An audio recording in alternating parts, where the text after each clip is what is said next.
Over the last 12 months, the price for crude oil has doubled.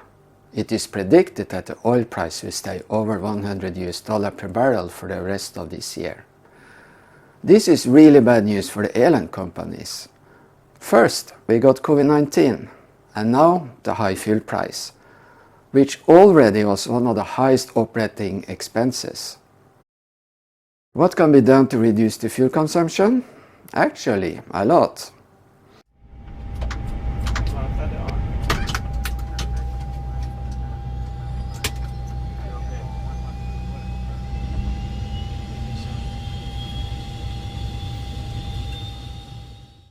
Hi, my name is Magnar Nordahl. I'm a captain instructor on ATR aircraft.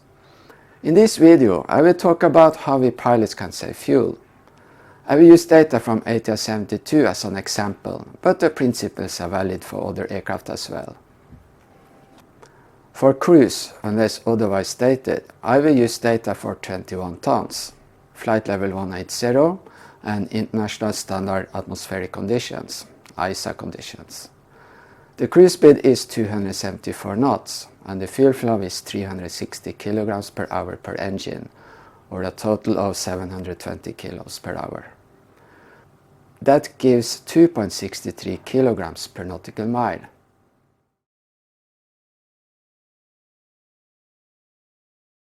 When we do the fuel planning, we must add a route reserve. It is the highest of 5% of the trip fuel or fuel for 5 minutes.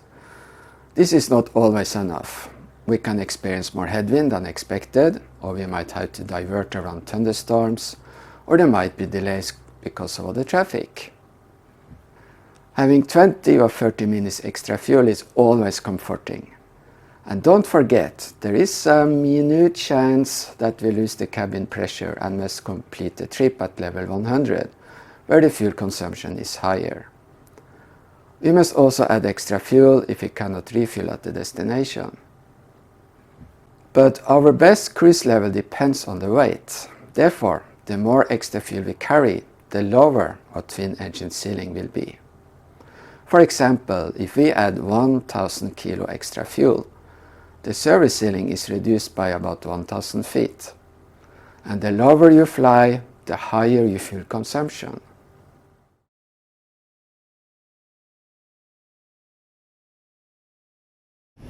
$50, $40, $30, $20, $10.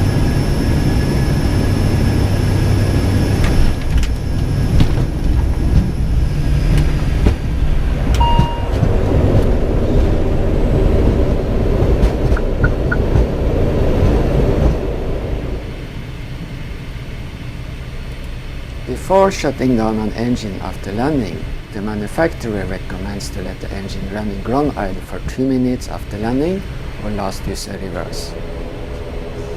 This is important because it reduces the amount of carbon deposits in the hot section of the gas turbine. When the taxi time exceeds 2 minutes, you can shut down one of the engines. Unless there is snow or ice on the taxiway, or there's a steep upslope ahead of you, of course. The fuel consumption at ground idle is 140 kilograms per hour, or 2.3 kilos per minute. If you have to taxi a long distance to parking, you can definitely save some fuel here. Just remember, ATR does not recommend to taxi a single engine before takeoff.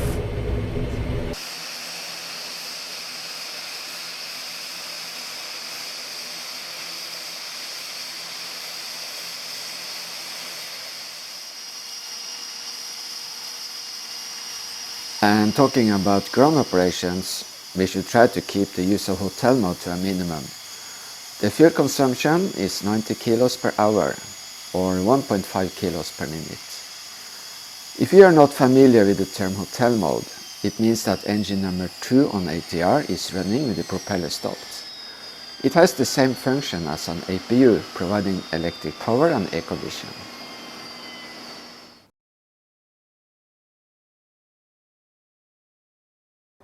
When traffic, weather and regulations permit, we will do our best to make the flight as short as possible. In this example, we have 2 airports 200 nautical miles apart, and the runways are in the same direction. When the wind is from the west, we will have to fly the longest track distance, which might be 40 nautical miles longer, or maybe more.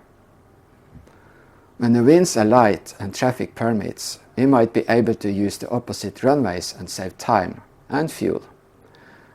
Shortening our flight with 40 nautical miles will save you 105 kilos of fuel. But even if you cannot use the opposite runway, you can save fuel by making a visual approach. Aiming straight for the final approach fix might save you up to 12 nautical miles in this example, and that is 31.5 kilos of fuel. That doesn't sound like much. The ATR is very fuel efficient. But when you have repeated this 100 times, you have saved 3,150 kilos, or 4,000 liters of fuel. And that is, with the current fuel price, close to $4,000. Now we are talking.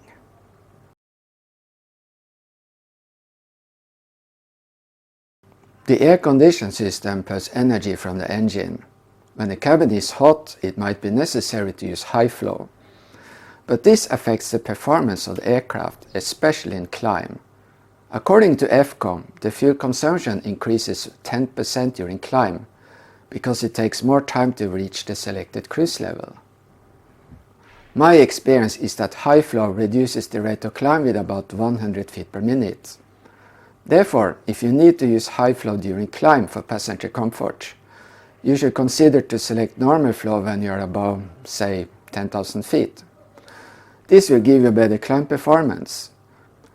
Using high flow in cruise increases the fuel consumption with only 3%. However, if the air conditioning system doesn't cool the cabin as expected, it's better and more efficient to get the system overhauled. I'm talking from personal experience here.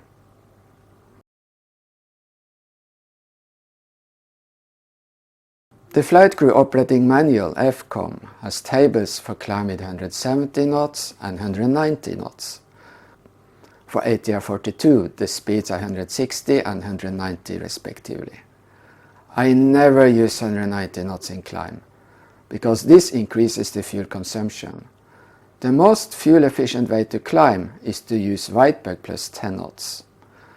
But this speed is very low, so 170 is a good compromise.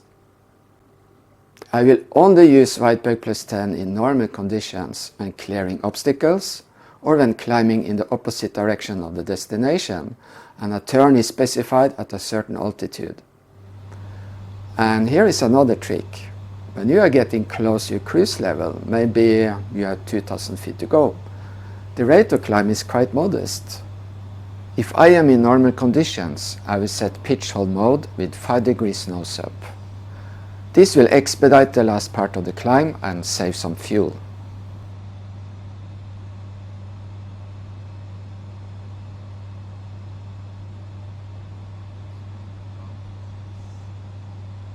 But remember, don't do that in icing conditions.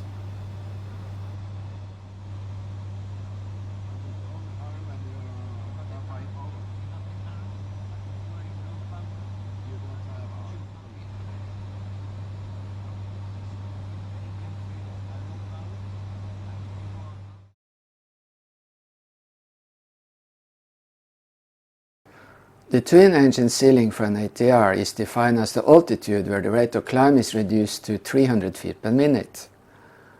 This chart should be easily available for all flight crew. It shows that the ceiling depends on two factors, aircraft weight and temperature. The temperature is shown as deviation from the International Standard Atmosphere, ISA. For example, when the weight is 21 tons and we have ISA conditions, the ceiling is flight level 220. When it's 10 degrees colder, the ceiling is flight level 235. When the temperature is 15 degrees above ISA, the ceiling is flight level 190. I fly in a tropical climate, and at normal cruise levels, the temperature is usually ISA plus 15 degrees. As a rule of thumb, I calculate the ceiling in feet to be 40,000 minus gross weight in kilograms.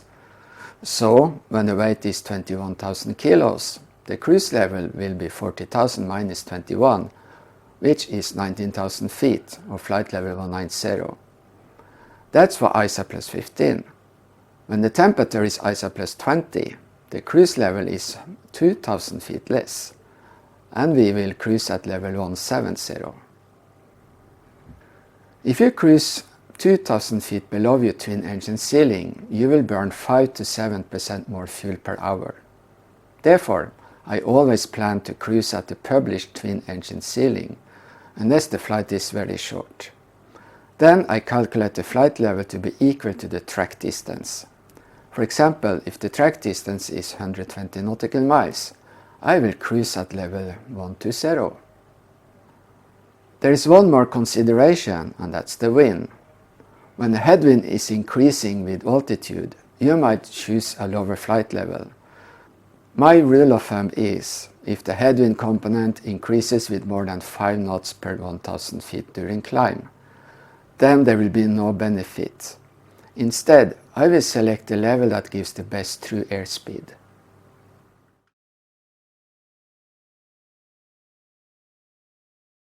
Sometimes I wish ATR had a power management selector with a setting for long-range cruise. It is used to calculate your fuel consumption to alternate airport.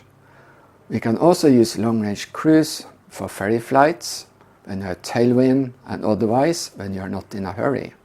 On the ATR 600 series, you can select long-range cruise on the MCDU, and the FMS will calculate the speed and show it on the speed indicator. With earlier variants, you must open FCOM, or as a general guideline, you can use about 180 knots. The fuel saving can be 30 to 40 kilos per hour.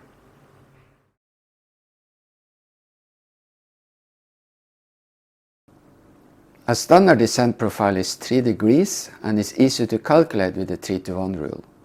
Your top of descent is, in nautical miles, 3 times your altitude above the runway in thousands of feet. Therefore, if you fly at 18,000 feet above the airport, then your top of descent is, by using the rule of thumb, 54 track miles from the runway. When using a calculator, we get 56 nautical miles. So the rule of thumb is pretty good. Does the descent gradient affect the fuel consumption? Well, for many years I thought we could save a lot of fuel if we descended with a steeper gradient, because less power is needed during a steeper descent, right? But it is the other way around, because the benefit is eaten up by the longer cruise segment. Let me show you an example. I will use a flight where we will descend from 18,000 feet to an airport with an elevation close to sea level. We have a weight of 21 tons. The temperature is ISA plus 15 and our true airspeed is 262 knots. The fuel flow is 325 kilos per engine per hour, or 650 kilos in total. And that means the consumption is 2.48 kilos per nautical mile. According to FCOM Performance 0.8.2, page 5, we will burn 140 kilos and travel 52 nautical miles when descending with a 3 degrees gradient down to 1500 feet. When descending with a 4 degrees gradient, we will travel 39 miles and burn 102 kilos. That means we will extend the cruise leg with 30 nautical miles before starting descent. Now, 30 nautical miles multiplied with 2.48 kilos per nautical miles equals 32 kilos fuel.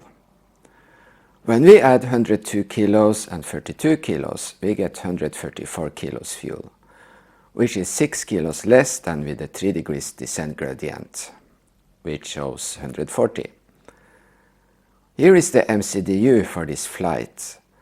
The ground speed is about 270 knots. When the video starts, we are 139 nautical miles from the destination and 83 miles from top of descent. The difference is therefore 56 nautical miles. This is a 3 degrees gradient, which is the default value on the FMS. Estimated fuel on board on arrival is 913 kilos.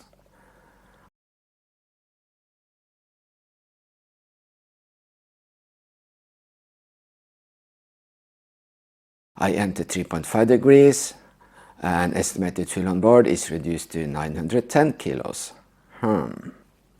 Shouldn't we save some fuel here?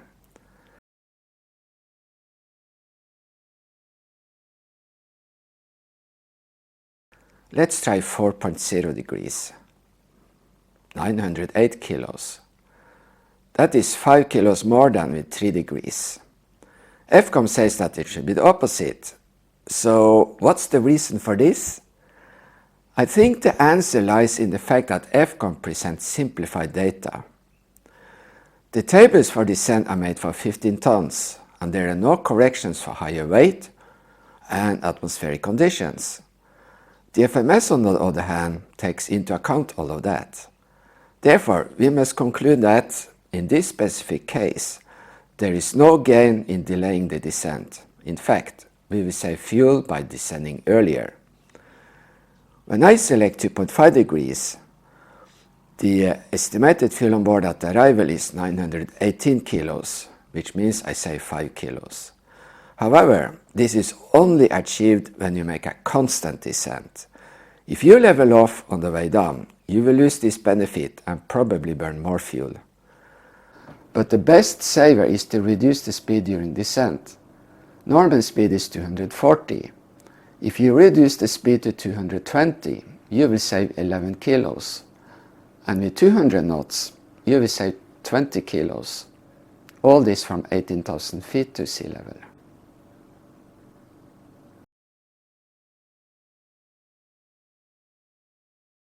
When you are required to hold, make an orbit, or you're vectored by ATC on a sightseeing tour, you should reduce your power, and with it the speed, as you will save a lot of fuel. By procedure, minimum speed in holding with ATR aircraft is 170 knots, but this is not the most economical speed. In normal conditions, the speed for best lift to drag ratio is whitebug plus 10. Flaps up. This is quite slow, and you will fly with a pretty high nose attitude. And if there is some turbulence, you might have to adjust power quite often. Therefore, I recommend you to fly a little faster, like whitebug plus 20. In icing conditions, you should fly at icing bug plus 10. The point with the holding is to wait, so why not save some fuel?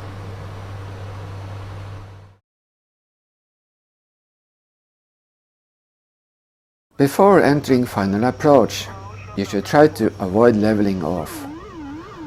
The most fuel efficient way to fly an approach is to have a continuous descent. Not only from final approach fix, but all the way from top of descent. With a GNSS or FMS, it's easy to follow the VNAV profile all the way to final approach. When you're descending on a 3-degree glide slope at 170 knots, the engines are producing about 12% torque. In landing configuration at 110 knots, the torque is 20 to 25%, which means they are burning more fuel. The flaps and landing gear produce a lot of drag, of course. Therefore, there is no reason to be fully configured at 3000 feet. Unless flying a steep approach or in a tailwind, I will start to configure the aircraft at about 2000 feet above the runway. This gives a pretty good margin for distractions like radio communications, turbulence, etc. And I will be fully stabilized, checklist completed at 1000 feet. One more thing, if you are on a long final and ATC tells you to maintain minimum speed on approach, use flap 15, 140 knots and keep the gear up. When you are below 2000 feet, you can start to think about the rest. This will save some fuel as well. 100, 50, 40, 30, 20, 10.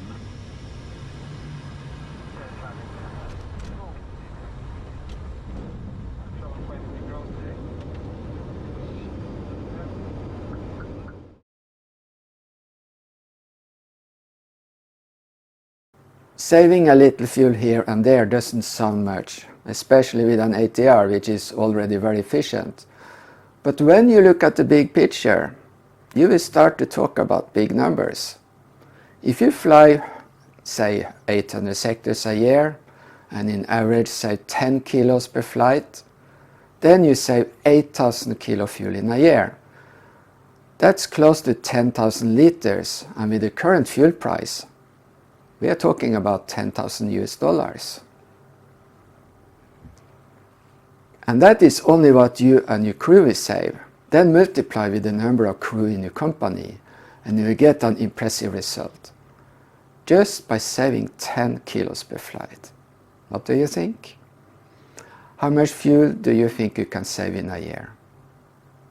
Please share your thoughts in the comment section below. And that's all for this time. Please support my channel by sharing with your friends and all that. Thank you for watching. Have a wonderful day and happy landing.